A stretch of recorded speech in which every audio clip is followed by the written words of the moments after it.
তোমরা কেমন আছো সবাই? আশা করি ভালো আছো, আমিও ভালো আছি।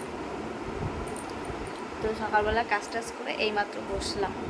তো ওই সব কাজ আর তোমাদের কি দেখাবো বলো, প্রত্যেক দিনের কাজ। তো এখন এসে বসেছি, আর এই যে ছেলে বই পড়ছে।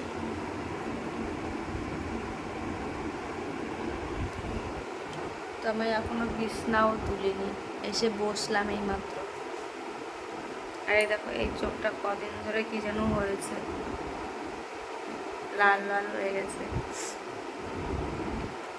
মনে হচ্ছে আবার সেই পুরনো অ্যালার্জি ফিরে এসছে। তো চলো তোমার সঙ্গে আবার পরে কথা বলছি। তো গাইজ দেখো, এখানে আলু কাটা রেখে আমি আবার বানাচ্ছি চা, কারণ তোমাদের দাদা ভাই মা সবাই এখন চা খাবে।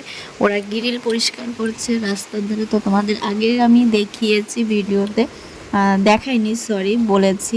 তো তার জন্য এইখানে দেখো আমার চা বানাচ্ছি, মানে ওদেরকে ভাত না দিয়ে মনে হচ্ছে যদি আমি 3 বেলা চা দিই, সে চাটা ওরা ভালোভাবে খেতে পারবে। তো তার জন্যই বসেছি এখানে চা। আর এখানে আমি আলু কাটা রেখে এইসব করছি। তাহলে বুঝতে পারছো তো যে এক হাত দিয়ে মেয়েদের দশভুজা হতে হয়। তারপরে আমি চলে যাচ্ছি জামা কাপড় ধুতে। ধুয়ে টুয়ে ছাদে চলে এসেছি, আর ছাদে এসে সব জামা কাপড় মেলা হয়ে গেছে।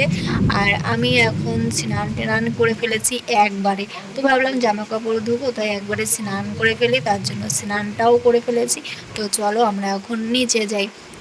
ছাদে প্রচণ্ড পরিমাণে রৌদ্র দিয়েছে। তো এইগুলো মেলা থাক, আর হাওয়াও দিচ্ছে বেশ সুন্দর। তারপরে এই দেখো, আমরা স্নান করে এখন যাব পুজো দিতে। তো পুজোটা আজকে কেন আমি সকালবেলা দিচ্ছি, ভাবলাম যে স্নান টান করা হয়ে গেছে তো একবারে পুজোই দিয়ে দিই। মা যেহেতু একটু কাজ করছে, তাই ভাবলাম যে পুজোটা একবারে দিয়ে দিই, তাহলে মারও একটু সুবিধা হবে, যে মা একটু স্বস্তি পাবে যে হ্যাঁ, একটা কাজ তো অন্তত হয়ে গেছে।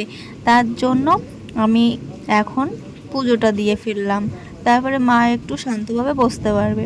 তারপরে পুজো টুজো দিয়ে টিয়ে তারপরে চলে এসেছি আবার দেখো দুপুরবেলা রান্না করতে, কারণ রান্নার টাইম হয়ে গেছে। আর ভাই যা গরম পড়েছে, ভীষণ পরিমাণে গরম পড়েছে।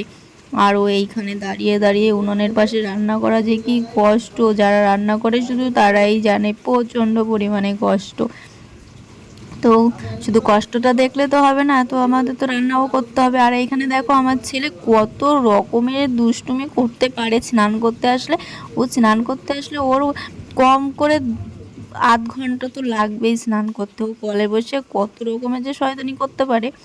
তো তারপরে দেখো বিকালবেলা না, সরি, দুপুরবেলায় আমি জামা কাপড়গুলো নিয়ে এসেছি, কারণ ছাদে প্রচণ্ড রৌদ্র ছিল। তো রৌদ্রে শুকিয়ে গেছে জামা কাপড়, বেশি সময় লাগেনি।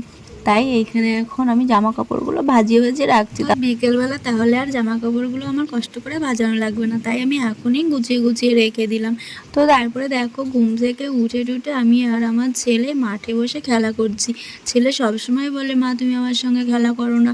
তাই এইখানে আমি আর আমার ছেলে, ব্যাট তো ভেঙে গেছে ছেলের, আর কিনে দেওয়াও হয়নি, তাই এখানে বল ছুড়াছুড়ি খেলছিলাম আমি আর আমার ছেলে। আর পাশে বাচ্চা ছিল দুটো, সেই বাচ্চা দুটো, তো ওরাও আমাদের সঙ্গে খেলছিল।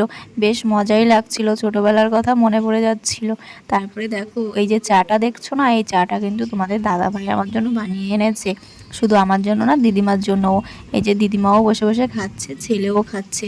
তো তোমাদের দাদাভাইকে আর দেখালাম না। তারপরে রাত্রিবেলা খাওয়া দাওয়া শেষ করে চলে এসেছি এই যে থালা বাসন ধুতে। তো চলো গাইজ, ভিডিওটা আর বড় করছি না। ভিডিওটা যদি ভালো লাগে like comment share and subscribe করে দিও। আর যারা ফেসবুক থেকে দেখছো তারা ফলো করে নিও। আর নেক্সট ভিডিওর জন্য তোমরা অপেক্ষা করো। সবাই ভালো থেকো, সুস্থ থেকো, টাটা।